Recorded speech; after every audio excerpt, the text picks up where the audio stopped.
What's up, everyone? Welcome to Backlog and Beyond, the podcast where we talk about the old video games we want to beat and the new ones we play instead. I'm your host, Nathan Hawkins. And I'm your other host, Jeff Zavatero, and this is episode 3. 3. It just says number. I think it's 3. There we go. Yeah, it's 3. We had to think about it for a second. So welcome back, everybody. Thanks for listening. We're seeing that you guys are checking us out and taking a listen. We appreciate the support. So we're just gonna jump right into what we're playing. What do you play? What were you able to play this week? I put serious hours into The Last of Us this week. Nice. I am. Who's the name of the guy that helped you get the car? Bill. Anyway, we got the truck. We got to the new town. Yep. And we just met the guy and his little brother, and we got out of that town. So that's where I'm at. Oh, okay. I got, where did I get? I think I got that to there as well, but I forget. I'm also playing some Pokemon Sword because Nice. I want to get the DLC when it comes out. And then I picked up Hotline Miami, the collection for Switch. So I've been trying that as well. I've heard of that one, but that's a top-down kind of like super 80s vibe game. Oh, okay. It's super cool.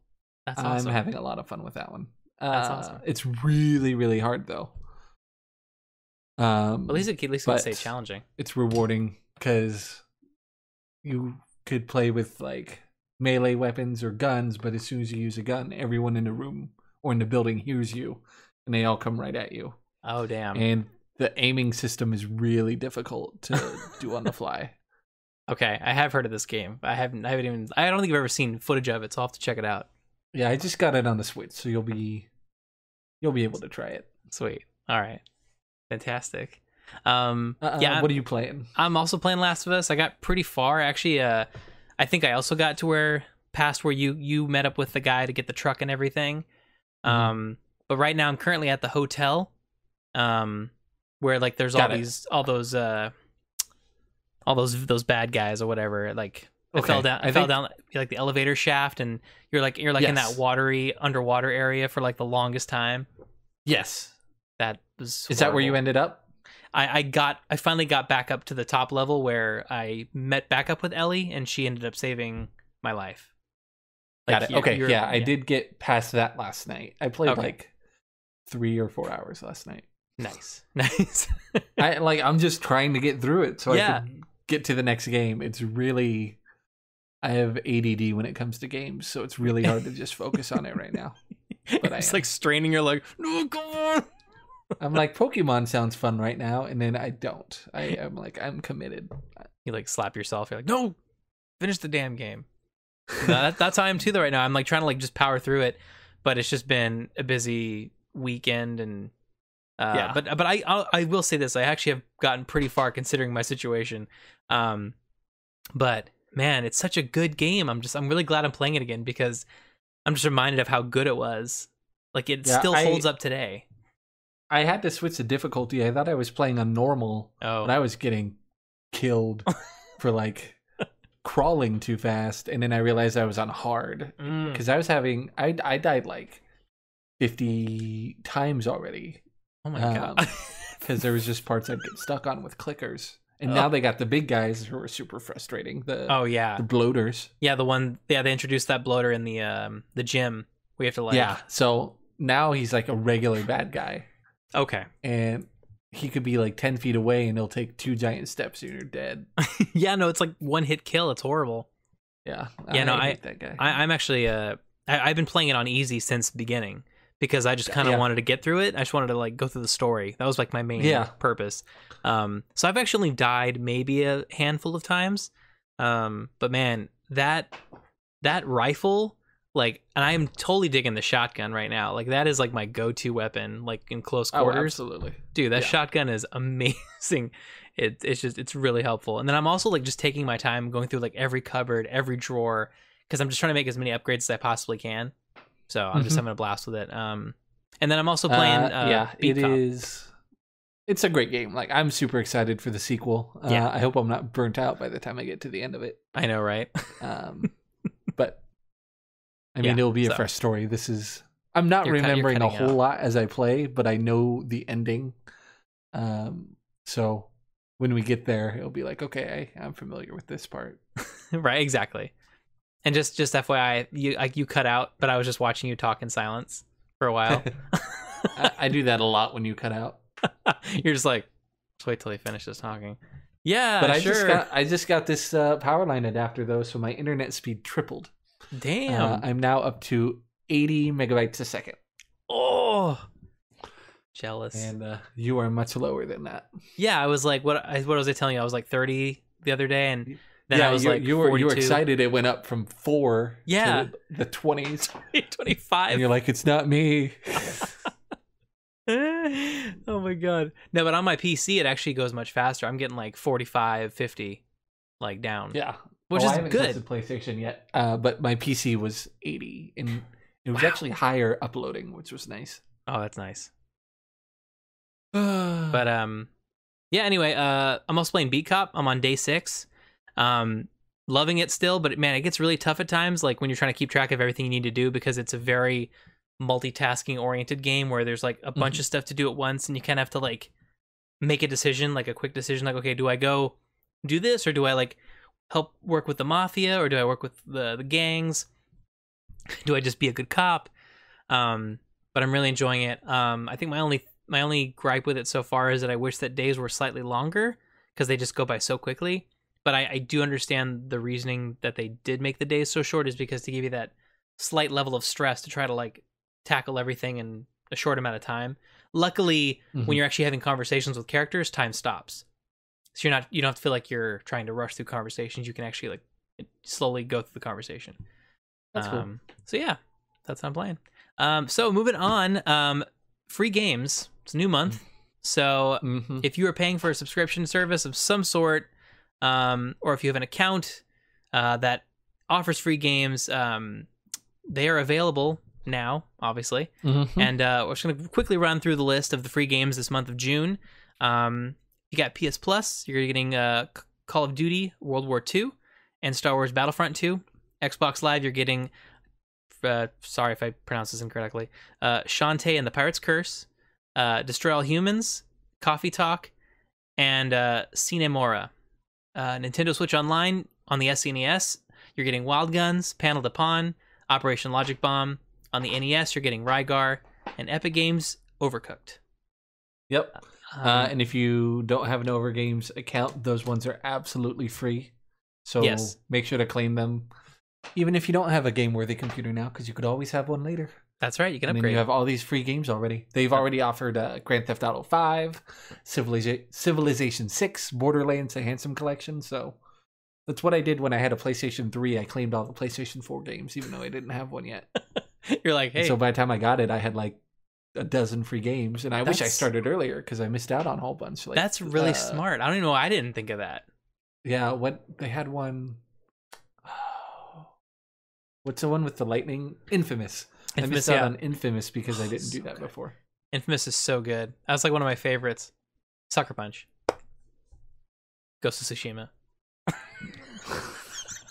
What game are you excited for on all of those free services? Which one do you want to play the most? Well, I don't have Xbox Live, but it is available for, I believe, Nintendo Switch for purchase. Coffee Talk. Have you heard about Coffee Talk at all? That's my choice as well. Okay. My coworker told me about it. That looks amazing. I actually kind of like did I went to their website just to kind of give like a quick rundown for people that's never heard of Coffee Talk. But the way they describe it is it's a game about listening to people's problems and helping them by serving a warm drink out of the ingredients you have. It's a game that tries to depict our lives as humanly possible while having a cast that is more than just humans. Tales of people around the alternative Seattle, a city where elves, orcs, mermaids, and many other fantasy races live together with humans in a modern world we are familiar with. Branching storylines where the decisions do not come from the dialogue options you choose, but through how you treat and serve the customers in your cafe. It's got like a 90s anime inspired pixel art visual. Got chill vibes, including like the color palette to help you like immerse you in the game's world. It's got like jazzy and lo-fi music to like accompany the late night warm drinks and talk activities. And they say it's an experience to make you think, feel, and help rest your body and soul. So yeah, my coworker told me about it like 2 months ago, and I've had it on my wish list since then. It's just like it's more of like a listening game, and you just make coffee while they're having these conversations. And I was like, dang, I'm gonna wait for that to go on sale, but it's usually only like 10 or 15%. Right. So I haven't picked it up yet. But I wish I had my Xbox still so I could play that one. I know. It'd be a nice one to have for free. It just looks really cool. I was watching, I think I originally heard about the game on IGN's Game Scoop podcast. And they were talking about how chill it was and how, like, I don't know, it's just like really relaxing. And like you said, it's kind of like you just kind of move through the motions, and it's one of those really guided experiences. And I think that's kind of nice at times where you just don't have to think too much about playing. Yeah. You just kind of sit back and just relax. It kind of makes me think of, in terms of chill games, there's a game called Papers, Please.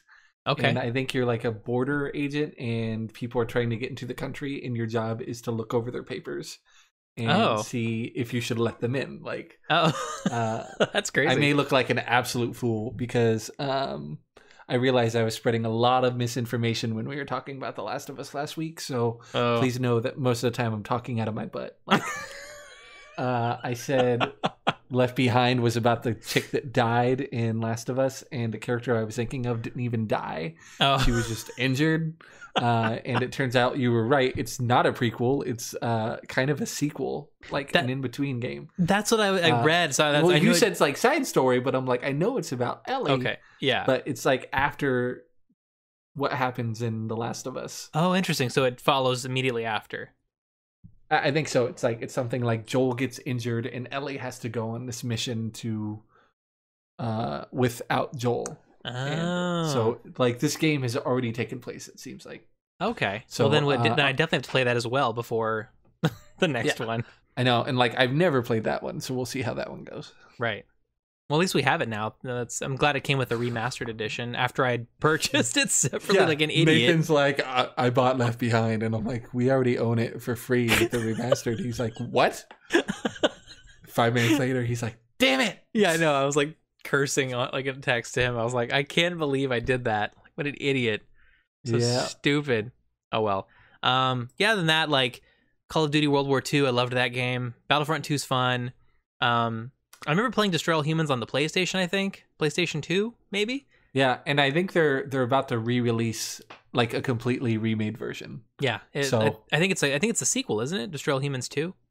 Or is it a remaster? Are they just remaking the sequel? I don't know, actually. Maybe you can look it up. I'll just keep talking. But just I can't hear you.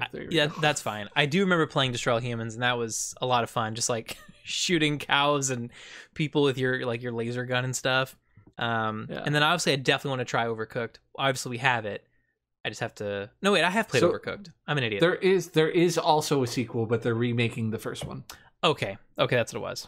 So it's a remake of Destroy All Humans, and that's probably why it's for free, is because they want you to play the first one, so you get hyped for the remake. Yeah.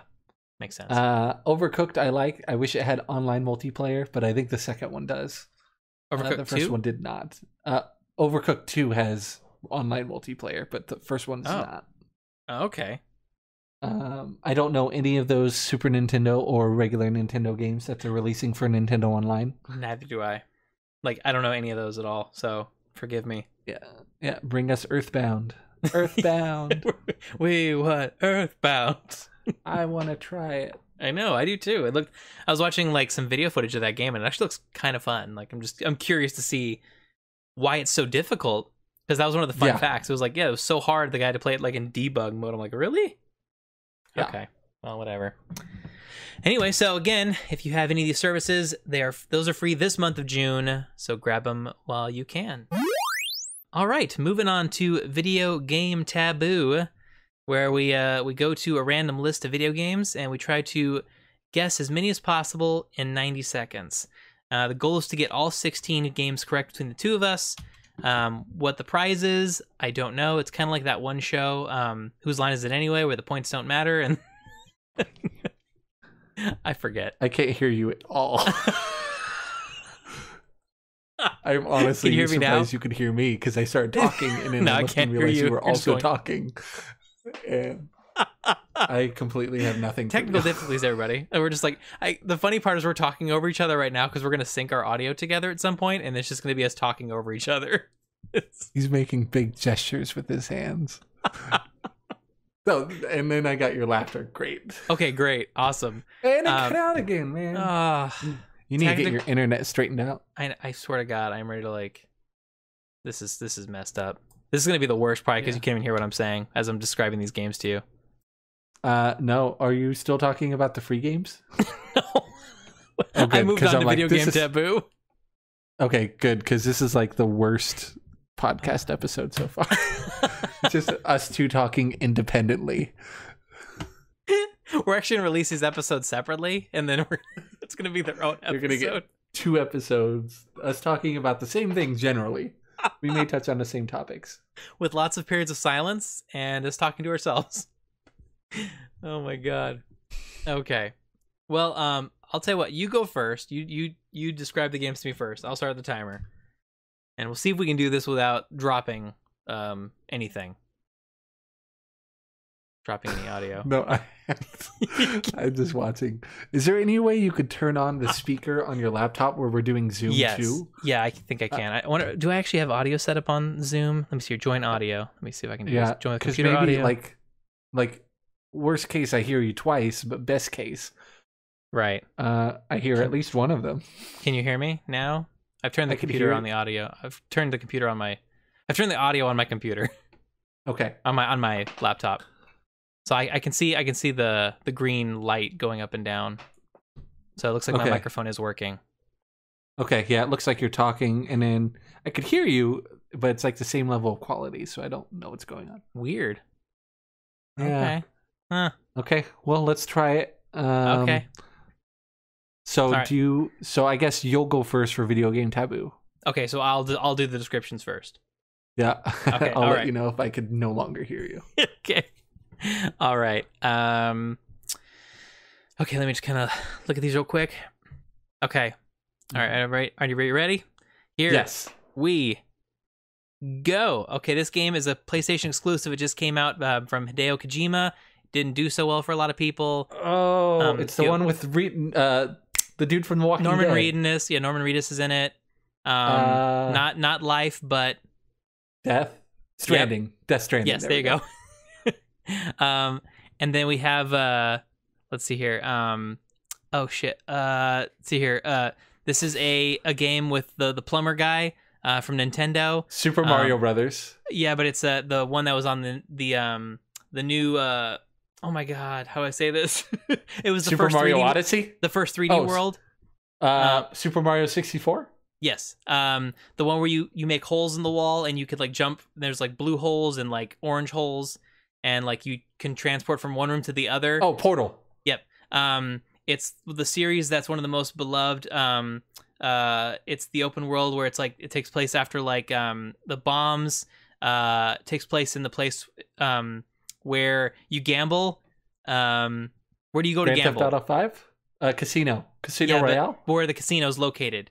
Vegas? Yeah, okay, so it's the game that takes place in New Vegas. Fallout New Vegas. Exactly. This is a game that's free right now, the shooting game in World War II. Call of Duty World War II? But it's a different one. It's not World War II, it's a more updated one. You cut out. Something updated. World War II. Are we out of time? Time's up. Okay, because I still can't hear you. What was that last one? It was Call of Duty Modern Warfare. Call of Duty 4. Got it. Okay. So what did we get, like 4? Yeah, you got Fallout New Vegas, Portal, Super Mario 64, and Death Stranding. There was Crysis, Call of Duty 4, Monkey Island 2, and Mass Effect 2. Okay. I saw you counting, but I couldn't hear you, just so you know. That's okay. So I'm really hoping I could hear your answers on this one. I turned the volume up on my laptop so I can hear you talking if you drop out on my headphones. Okay. So both of the sounds should be coming from my I'm using one computer. Oh, that's right. You're using and Discord, but you're still cutting out, so I don't know. That's weird. Okay. That's frustrating. All right, so I am ready. Let's hope for the best. Okay, I'm turning off my some other accounts here. Give me a second. Okay.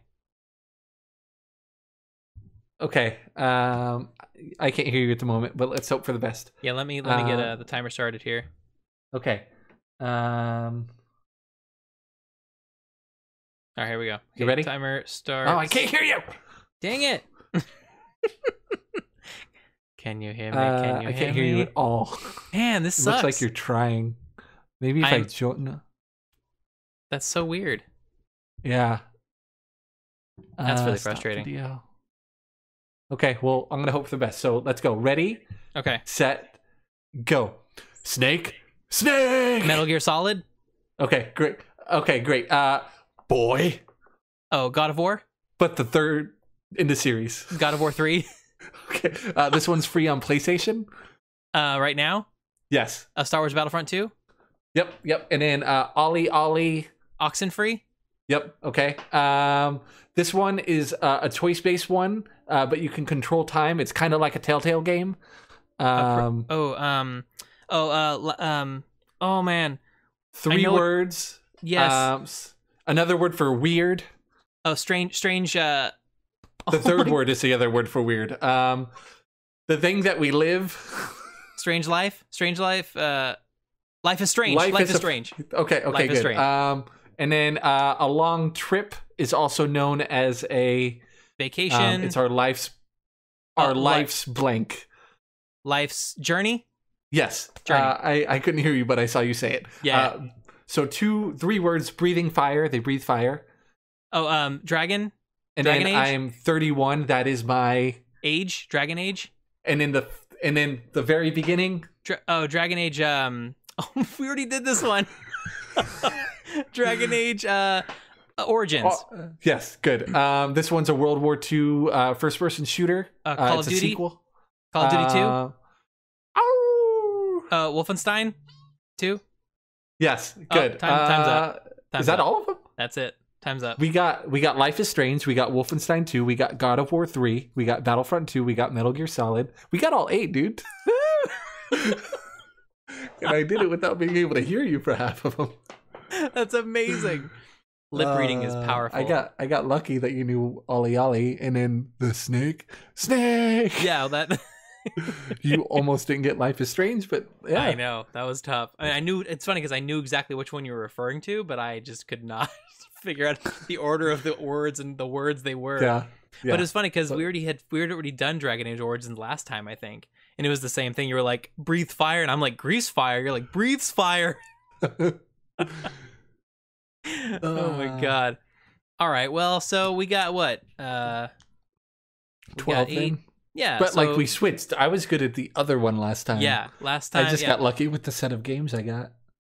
Yeah, I had a hard time describing Fallout New Vegas. That one kind of threw me. I didn't know how the best way to describe it. As soon as I got the word Vegas, I got there pretty easily. Yeah. I was thinking Rainbow Six Vegas. But yeah. Then, yeah, that makes sense. Cool.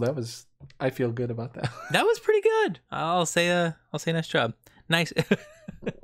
All right. So moving on, we're going to be discussing our most memorable gaming moments, top 5 specifically, in our gaming life. So like the games we've played and they kind of left an impact on us, whether they made us cry, they scared us, they excited us, they just made us fall in love with something about the game, and it's never left our memory. So with that said, Jeff, you do the honors of your first one. Okay, so we're gonna go back and forth. Yeah, we'll do that. Okay, my first one is from the original Metal Gear Solid game, the Psycho Mantis fight. The rest of them are major spoilers for like the ending of a game. Like I think these are all game endings except for this one. So spoiler alerts for anybody listening. In this fight in Metal Gear Solid, Mantis was always able to predict what you were going to do, and the way to beat the level was to switch the controller port. Yes. And when that happened, it blew my mind. I was like, you could do that? Yes. I'll never forget that. Like, it broke the fourth wall. It was amazing. And like, I even think at one point, like, Solid Snake looked at the camera and nodded. And I was like, oh, okay. Good job. And that's how you want. And you kept having, I had like a multi-tap at the time. So I had like 4 ports I was just switching between. Yep. And that's how you beat the level. It was insane that. Yeah. they would break the fourth wall like that, but within like the kayfabe, that's a wrestling term for like the reality of the game. Right. That was a big deal for me. Yeah, that's huge. And like, I remember too, like I think it was the same fight, or the same boss. They did something similar where they actually could look at your previous games that you've played that were from the same company, and so they say, "Oh, I saw that you've been playing so and so or whatever," because they could see your save data, and he would say that in the text.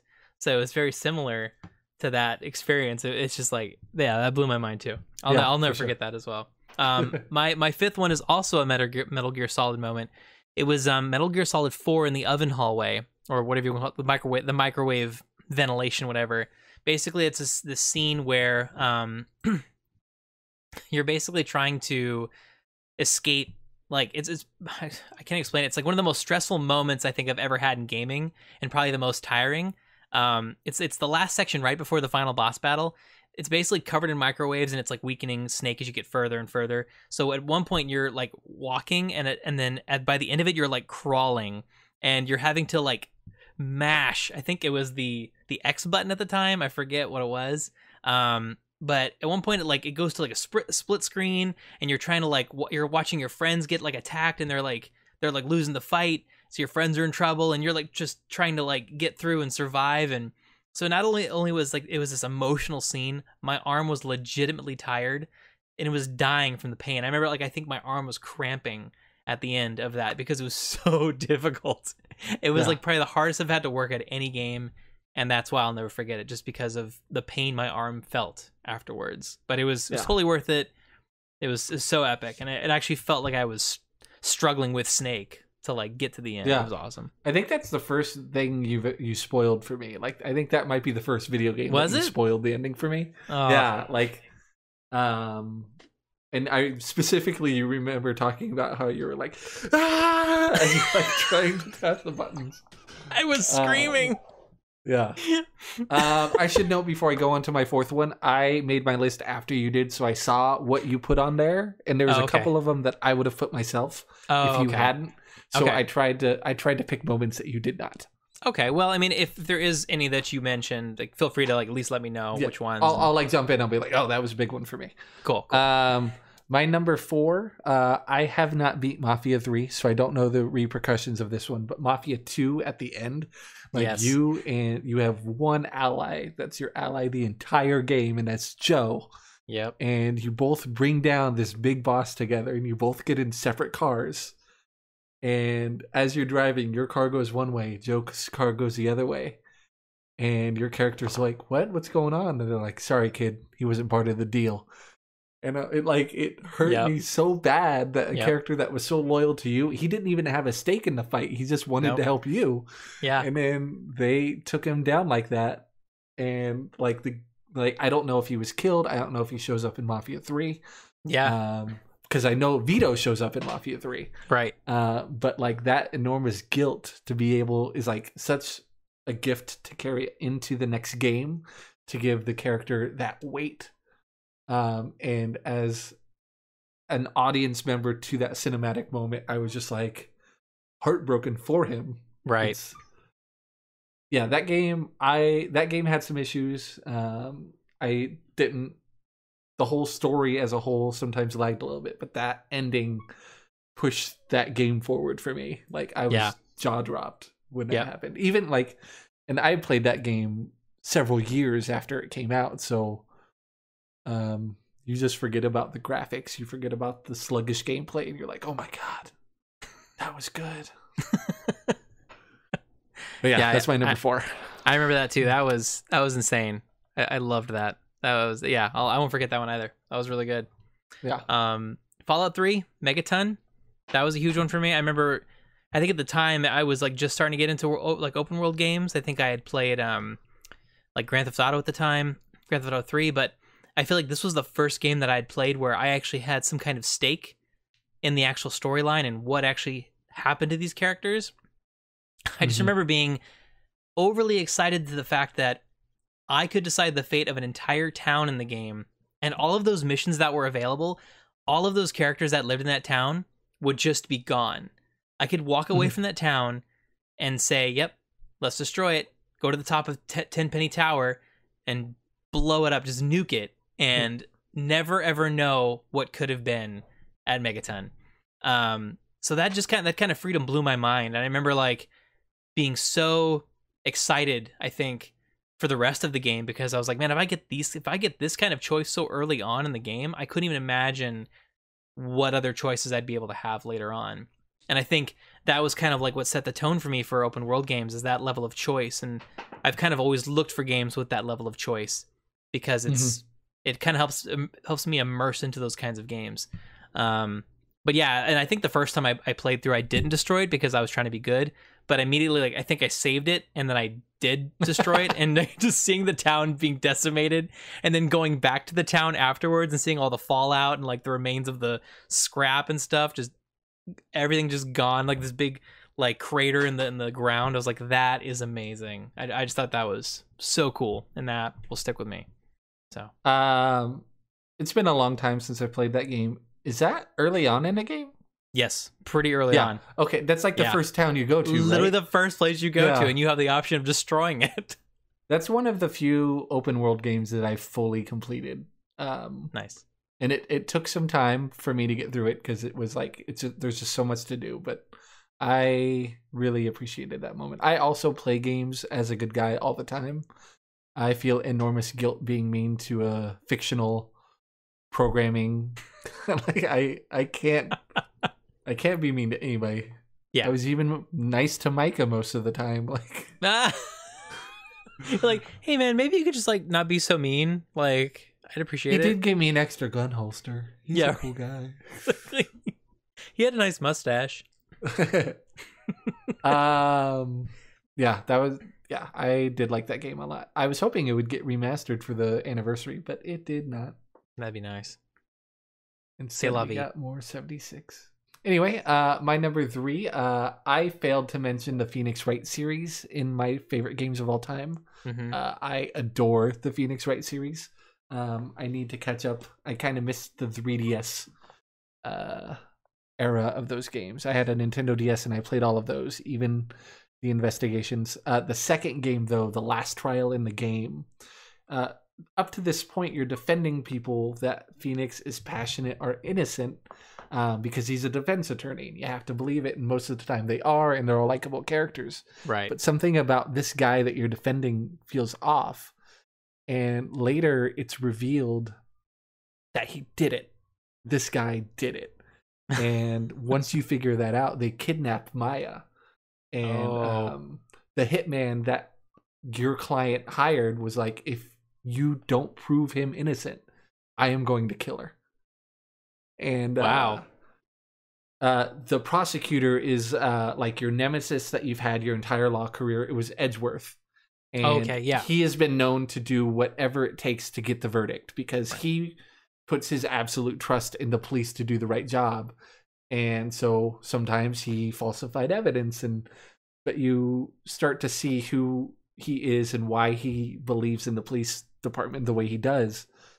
But in this game, in the trial, you both know that your guy did it, and you have to play it in a way to hopefully get this guy in jail, but also like try to stall, because the police department knows that your partner's missing. And so there's a stress where like Miles is like, you know he's guilty, and your character can't say it out loud, but you're kind of like, no, he's not. That case and that criminal trial in that game were so like tense. And like I felt like I was on the clock the entire time.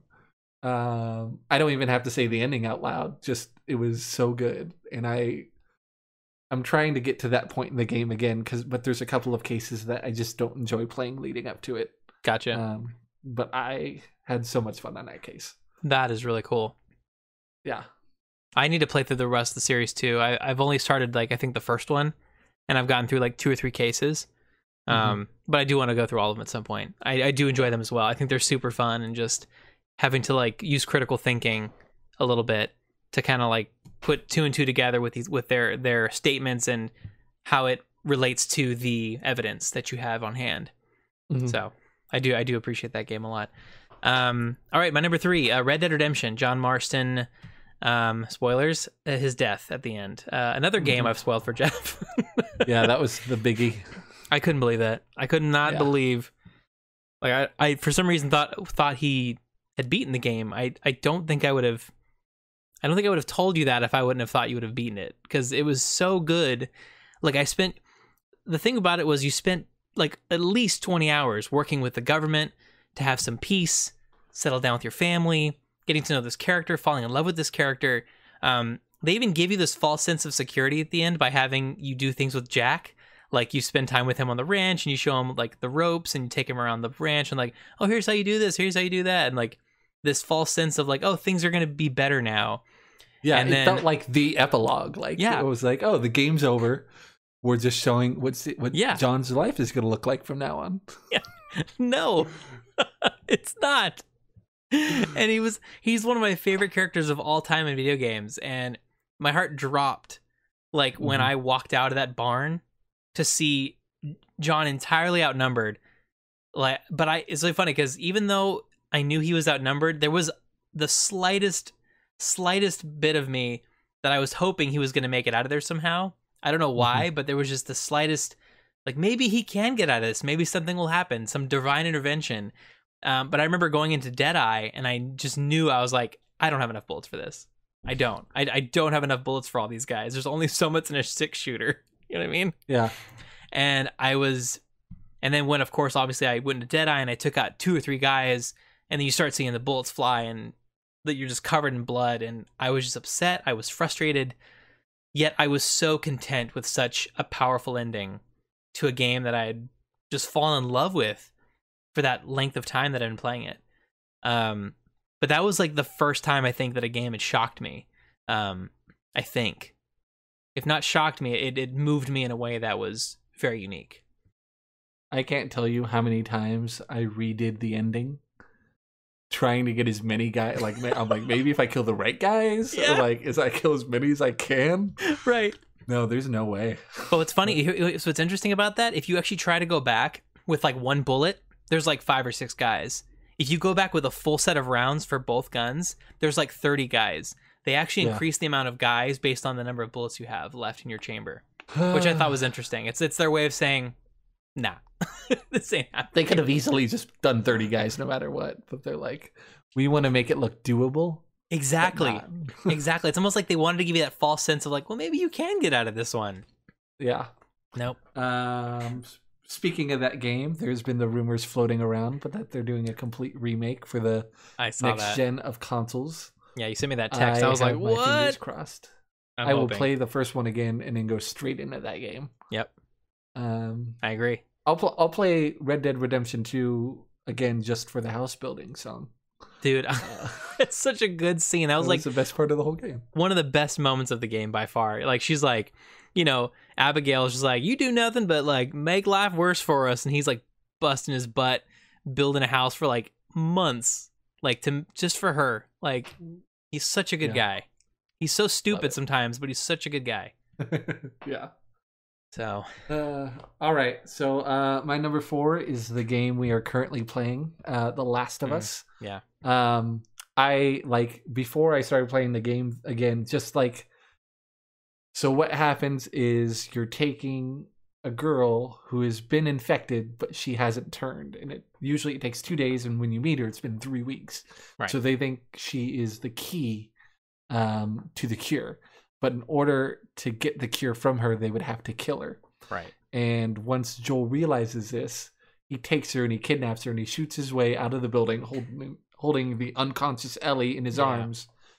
And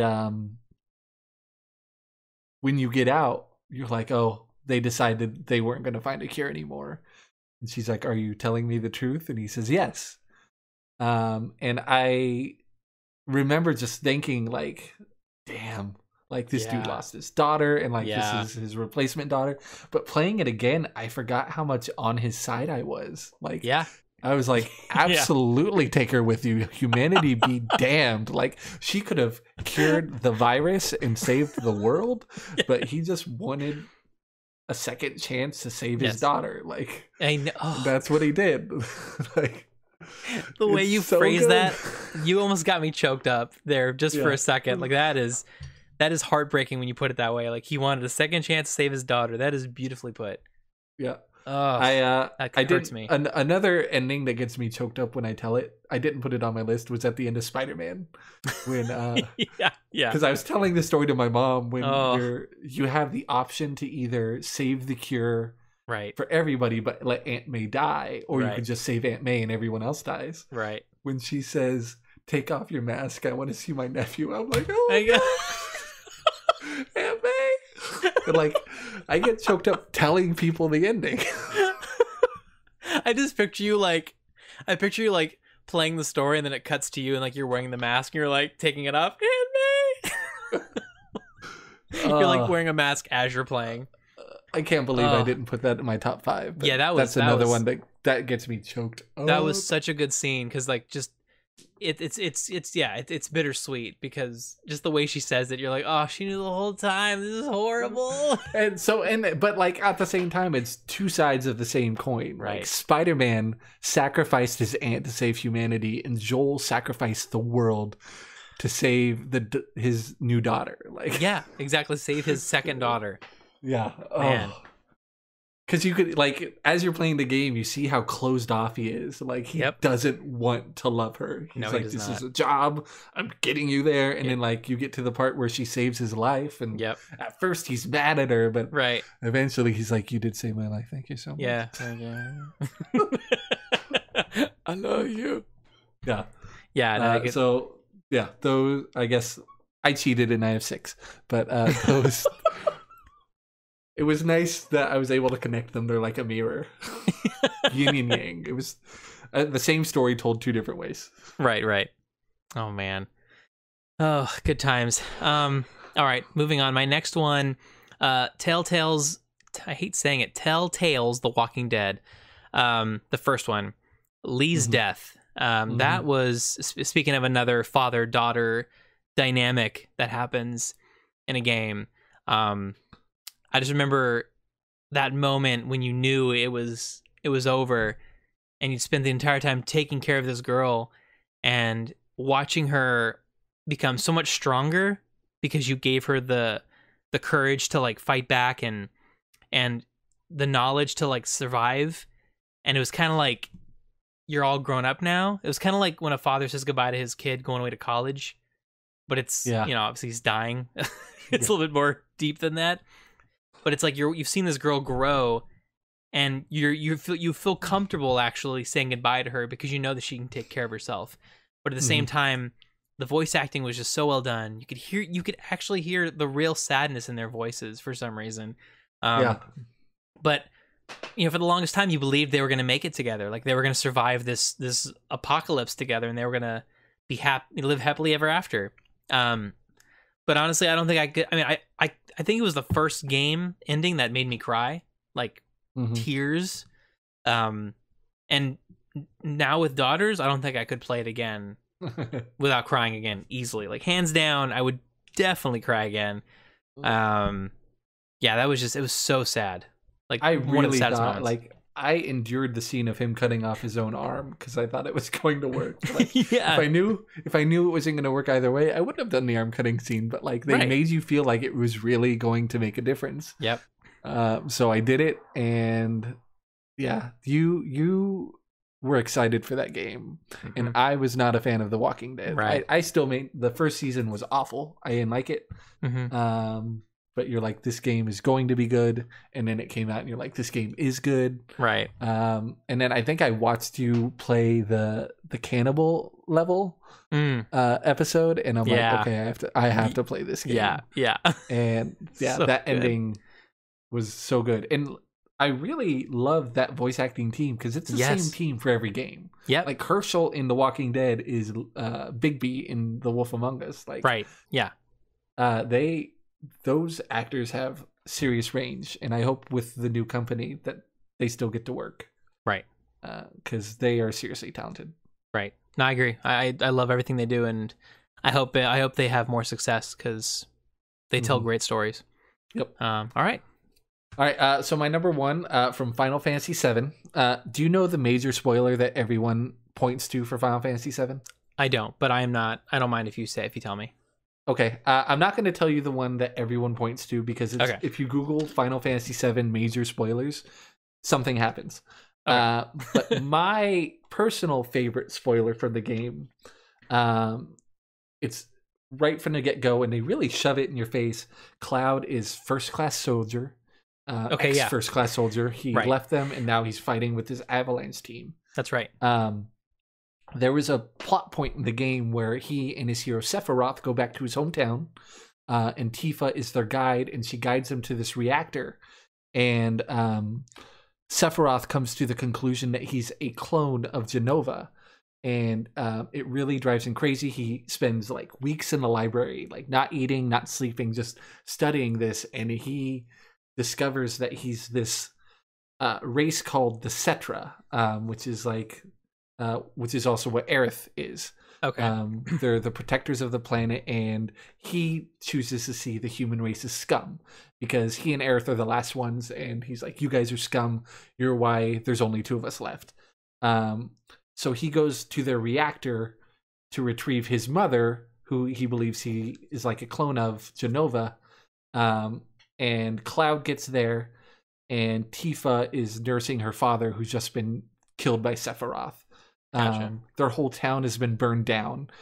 Cloud's mom dies at the hands of Sephiroth. Wow. And Tifa goes up there with a sword, gets slashed by him, and then Cloud picks up his sword, and he doesn't remember what happens after that. But Sephiroth is dead, and he's still alive. Wow. But the rest of his mind is blank.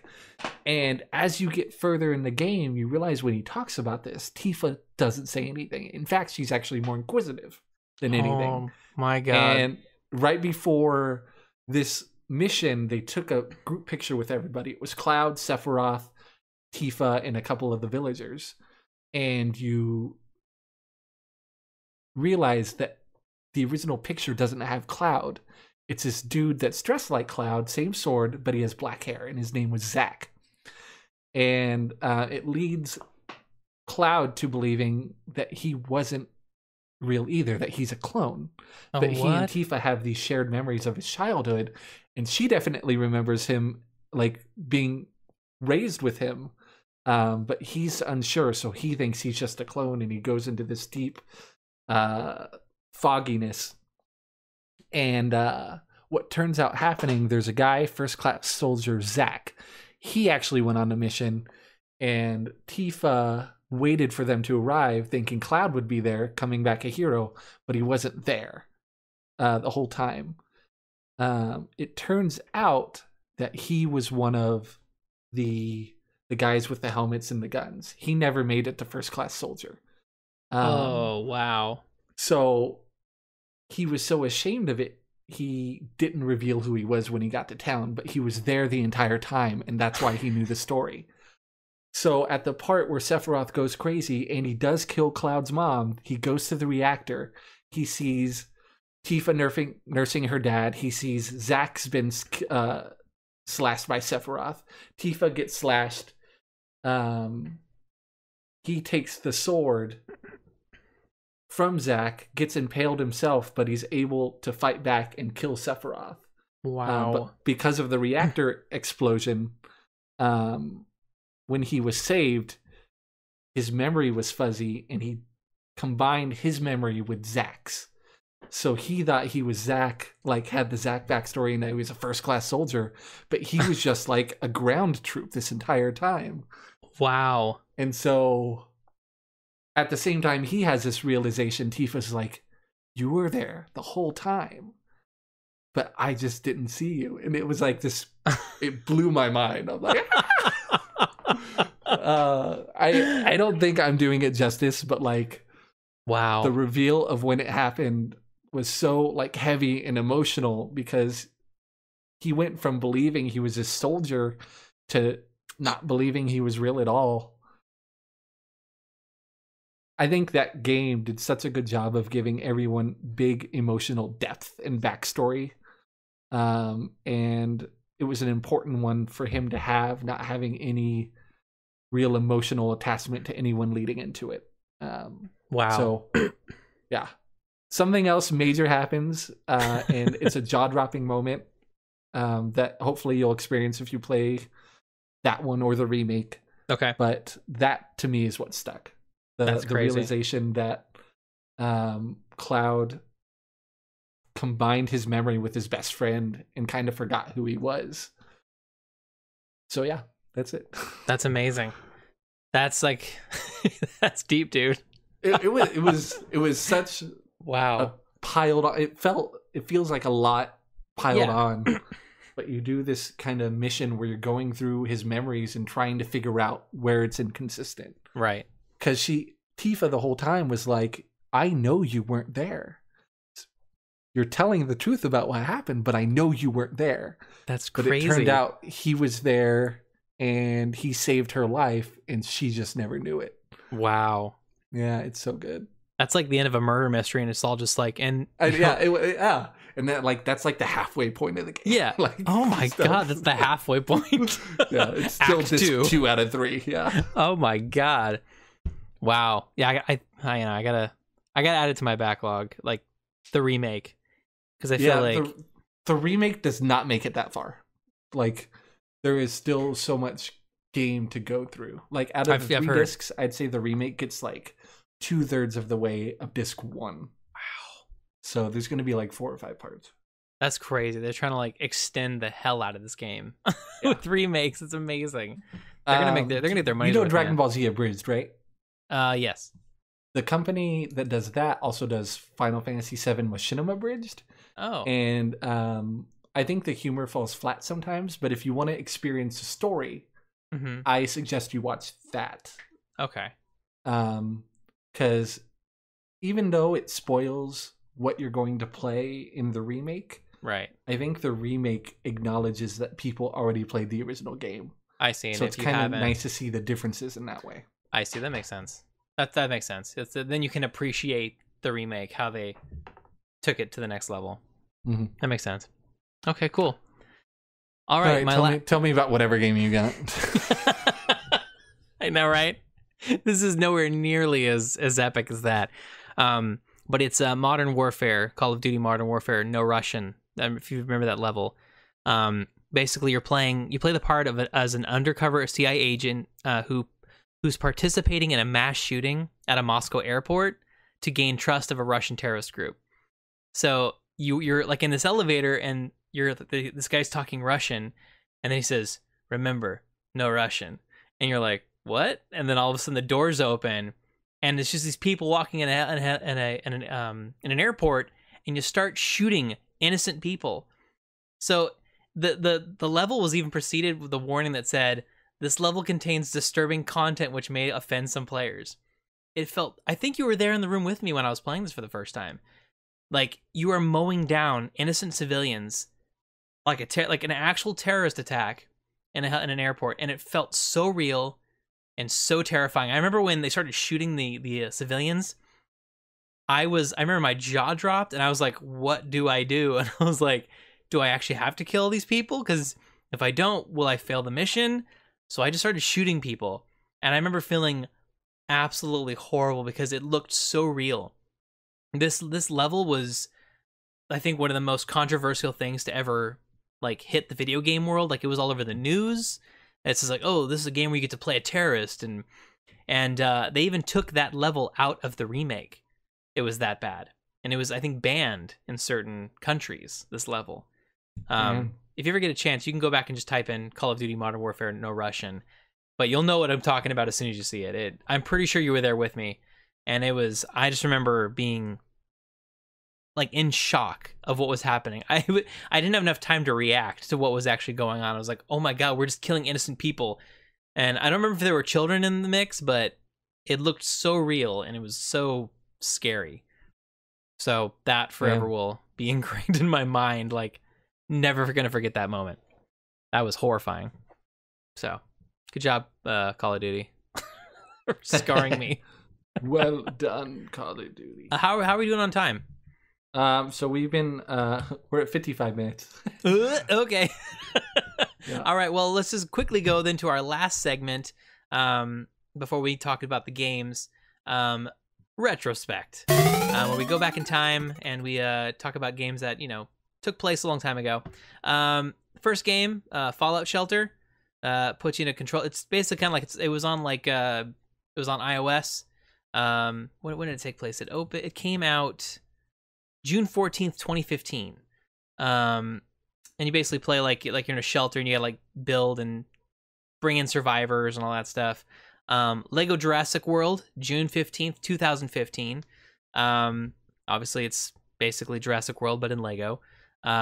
Green Day Rock Band, June 8th, 2010. And Grand Theft Auto San Andreas, June 7th, 2005. So. Okay. Crazy. I'm just going to let you know. I didn't hear your entire story on Call of Duty, but I nodded and smiled, and I missed entirely what you just said. But, like, it picks you up laughing, and I don't know why it hates me so much. Oh, man. We're talking. I just finished talking about the retrospect games. Okay, so I'll give you the fun facts, what I have on each of these games. All right, great. So first we had Fallout Shelter. So the big thing I found about that, on June 21st, 2018, Bethesda Software sued Warner Brothers and Behavior Interactive over Westworld, which was a mobile game based on the TV series, but they said that it was a blatant ripoff of Fallout Shelter. And that why that game is no longer on the Android or iOS store. And they shut down the servers in 2019. So that was a big bummer for them. Wow. I do remember that. Lego Jurassic World. That one's only 5 years old as well. So I found some Easter eggs in that game rather than finding some fun facts. Nice. If the first one is on Isla Sorna, which is the Lost World, and it shows a camp. It is night, and the camera pans up, and when you look at the moon, you could see E.T. and Elliot fly by. Oh, that's cool. Yeah. The second one is when the boat is coming into San Diego. You see a small fishing boat next to the cargo ship. You zoom in, and you see 3 characters. One with sunglasses says, "We are going to need a bigger boat," which is a reference to Jaws. Nice. Which is a lot of fun. Green Day Rock Band. Fun fact, it came out. Grand Theft Auto San Andreas. An Easter egg. If you go on top of the Gant Bridge, there's a sign that said, "There are no Easter eggs up here. Go away." Seriously? That's amazing. Yeah. And then that game was originally supposed to feature multiple protagonists, but it wasn't implemented due to technical limitations. So when they returned to it in Grand Theft Auto 5, that's exactly what they did. That's amazing. That is a cool fun fact. I really like that. I loved Grand Theft Auto San Andreas. That was like, I think, one of the best games of my generation. Like, just the largest in the series, the most variety in the map. You can get fat, you can work out. Great game. Yeah, it was one of the first one. It was the only one with like RPG elements where like you had to work out, you had to eat. Yep. But they never did it again, and it wasn't even like the third one. It was like a in between game. Like, but they did it in Red Dead 2 because they had 3, Vice City, and then San Andreas, and then 4. Right. Yeah. Yeah. I don't know if you heard me, but they did it in Red Dead 2 with the whole gaining weight and losing weight and working out, essentially. Like if you ate too much, you'd get fat Arthur. Yep. So they kind of brought that back. The gym. Yeah, that was dope. Yeah. All right, cool. So yeah, sorry we had to like speed through retrospect, but happy birthday to those games. All right. Last but not least, our actual last segment, Give It an Hour, where we play a game that we recommend for the other, and we'll play for an hour, and then we decide whether we add it to our backlog or we just eliminate it like it never existed. So I'll start first. Jeff gave me Undertale. So just kind of quickly go through it. Honestly, it was kind of boring in the beginning for me. I don't know why. It just the everything seemed so blank. But I think that's the design. Like that's kind of what they were going for. And I think because I knew you didn't have to hurt any of the creatures in the intro, I kind of just played passively the entire time, and I just skipped every battle. Yeah. So I ended up fleeing like every fight that I could, and I was like, I think I've ruined it a little bit for myself because I wasn't actually fighting. But once you got further in and you actually had to like be tricky and be creative and not try to hurt them, that actually got kind of fun. So I did enjoy that. Yeah. The game is extremely eerie. That sunflower, creepiest thing ever. That is creepy. Like, just not even cool. Just very unsettling vibe in the game. The skeletons are hilarious. I love the sarcastic, dry humor. Like, the skeletons are absolutely hilarious. Like, I almost died when you're at this one puzzle and it's like a big, like disco floor kind of thing. and he's saying yellow, it will do this, and blue will do this, pink, da-da-da, and he's like going through all the different colors of what each square does what, and you're like, okay, I think I got this. And it's like, and the hardest part about this puzzle, it's entirely random. So it goes through all these different colors and it randomizes to just a straight path of pink. I died. I was like, that is hilarious. That alone, I think, was the reason why I actually enjoyed playing the game. Was just those little moments of hilarity and just stupidity. Which, but honestly is the base of the game. Like, they also had another puzzle where he's like, if you step on the wrong tile, you will get electrocuted. Yeah, and then he walks the correct path, leaving his footprints behind. That was so good. I was like, okay. I was like, that's so hilarious. No, it's really clever. Like, honestly, I appreciate it because it was a very clever. It's just very clever in the way they tell the story and the way they do the puzzles. The music is awesome. I thought the music was great because it was so different. Like, it was so eclectic from each scene to the next. It wasn't just like the same like type of music throughout. They just completely changed it up on you. It'd be like orchestral, and then it would be like, 8-bitty, and then it would be like completely different. They just had a nice eclectic mix of music. But yeah, again, the puzzles, the combat tactics were very creative. But honestly, the lack of the story, it just kind of took me out, and it was a little. The game was so far out of like the norm of what you would play. It also kind of I couldn't get into it because of that, I think. So I don't know. I think I appreciate for what they did because it was so different, but because I think there wasn't much substance to who I was or why I was there. I'm sure there may be more explanation, but I guess I wanted more explanation earlier on because I just felt like I was just kind of just going, like, walking through the game at one point, and I felt like I needed more of a drive to get out. Like, ultimately I was like, well, why did I leave? I could have just stayed in my bedroom and had pie or whatever it was that she had made for me. Yeah. I could have just stayed. But I'm actually curious. Like, can you just stay? You flee the battles, did you have to figure out like how to appease them and get by with? Oh, see, that's part of the. Okay, so I think. Well, I did that on some of them. Didn't have to win or fight them. That kind of took some of it away, because part of the story is like, if you do start killing everybody, they get progressively harder. Gotcha. But you also see what it's doing to the other people of the town. Interesting. But when you're battling them, instead of fleeing, there's a way to interact with all of the characters where they just don't want to fight anymore. Right, and you win that way. Like, you don't flee, but it's like, oh, they left, or they feel better, or you soothed them. Yeah, to clarify, I did do that. I did do that a couple of times, okay. And I thought that was clever. I was like, okay, this is cool. Like, it was the one with like the dogs where like you pet them, and they're like, wait, why are you petting me? Like, how is this possible? And then like I eventually confused them. They're like, well, this doesn't make any sense. Like, everyone had a way to beat them without killing them, and without fleeing. I didn't know, so I killed the cow. And that's the only character I killed, and it still had heavy repercussions at the end of the game. I killed her too, though. So, I didn't know I didn't know what to do. I was like, she's letting me beat her now, and I was like, but I can't just leave. She's not going to let me go. I couldn't figure out the puzzle. With spoilers, like, you just let her keep attacking, and eventually she'll stop. Oh, and then she's like, you can go. I'm sorry, I tried to keep you for myself. And wow. So she's the only one I ended up killing. And, me too. I felt really bad for it later.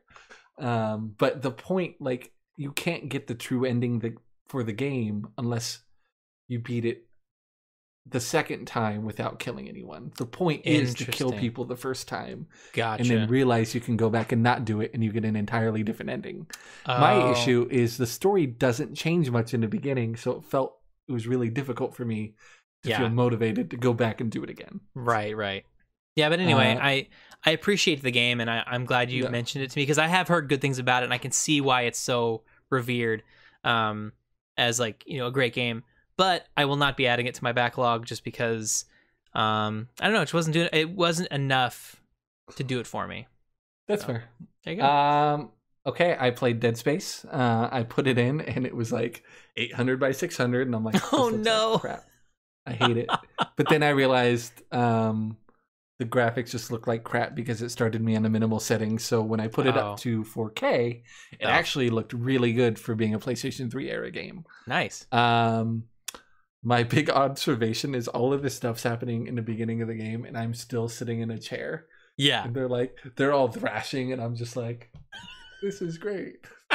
I like the costume design. I like the technology.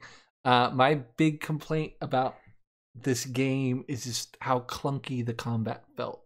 Like, it was a large part of the reason I never beat Star Wars Knights of the Old Republic. Gotcha. Because like the fights weren't responsive and satisfying enough, so it was hard for me to want to continue. The bosses were scary and terrifying. Right. But it was more of like another one. It was like, not again. Every time I came across a new one. And the sound effects, like I should have gone to the settings to do this, but like I couldn't hear any of the dialogue because the sounds and what was going on was so loud that I couldn't hear what they were talking about. Oh, that's frustrating. So I would like to play the third one. Okay. I don't like. Do you have to play the first two to understand the third one? I don't think you do, but you should. You should at least like. I can't hear you. Watch you. That's okay. There we go. You at least want to watch the ending at least, because the thing is, there's so much lore to the game. There's so much lore to the explanation of what actually happened. You may want to actually at least watch the first one get played through, watch the second one get played through. So that's just my 2 cents. Does the third one feel more like polished and fluid? I haven't played the third one, to be honest. But How about the second one? I have played the second one. Yeah, it's a little more fluid and polished. I think the second one you actually can play co-op. Couch co-op. Which is kind of cool. But see, the thing is, for me, I actually liked the clunkiness of the gun, because you felt like like you had to like be accurate, otherwise you were dead. Like, because if you like were just like slightly like too like all over the place with the gun, you would just miss, and you'd get messed up.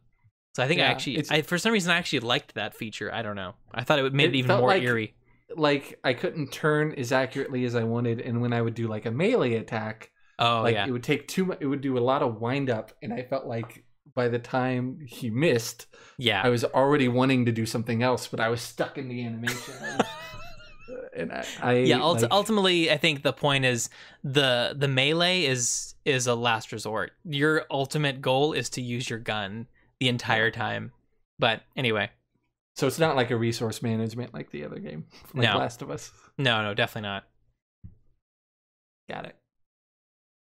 Okay, I unfortunately will not be adding Dead Space to my backlog. I may watch a gameplay because I'm still interested in like the technology and all of that, but it made me want to play Alien. Like, oh yes, the one that I have, or the one you got me. Yeah, like I think I'm hoping for that one. Like it'll be the same in terms of how you feel, but a smoother experience. Yes, it is. It's much smoother. But you're entirely vulnerable in that game. Like there's no fighting back. That's it. Like you are hiding and you are ducking and you are just running for your life. That is the game. So there's no counterattacks. Damn. Oh yeah, because it's kind of like the bloater. Like if it gets you, you're gone. Basically. So. Yeah, so I'll try. I think I'll put that game on my backlog. All right. Sounds good. That's cool. I'm glad at least you kind of got inspired to another one. Yeah. All right. So what game do you have for me next week? So I thought about it, and I know you really appreciate the stories in games, so I'm going to recommend to you to play Firewatch. Firewatch. It is really well done, and it's not what you expect. That's all I'm going to say. I'm going to give you To the Moon. Oh, nice. It's still 16-bit, but I think the humor and the characters and the story will draw you in a bit better than Undertale did. Okay. Yeah. To the Moon. Yeah. Undertale was definitely one I had to push through to get to where I wanted. But I'm glad you found Sans and Papyrus as enjoyable as I did. Yes. That was like the best part of the game, I think. Out of all of the experience, I think that was worth playing through as far as I got. So thank you for that. There's a part, I don't know if it's optional or not, but you can go on a date with Papyrus, which is the guy who is trying to set the traps for you. And when it's decided, he's like, wait, really? Yeah, okay. And it he goes home and gets ready for it. It's so cute. That's amazing. Yeah. So yeah. And then I heard the second time you go through it, Sans, who has the hoodie, he's aware that you've already had these conversations before. Oh. So he throws in extra side comments. Oh, that's funny. That's cool. It's really interesting that the game could be programmed in a way where even though you're playing it new, it recognizes that you've been there. That is really cool. And the sunflower thing talks to you weird.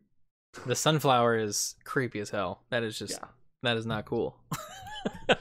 I'm excited to try Firewatch, and I hope you like To the Moon. Me too. Me too. Yeah, that one's also on the Switch. Firewatch is on our PlayStation. Yep. Mm-hmm. Okay. You can download it from a PlayStation. The PlayStation Store. I think I got it as a free game. I forget. Oh. Let's see if I did too. I'll check after because my typing is loud.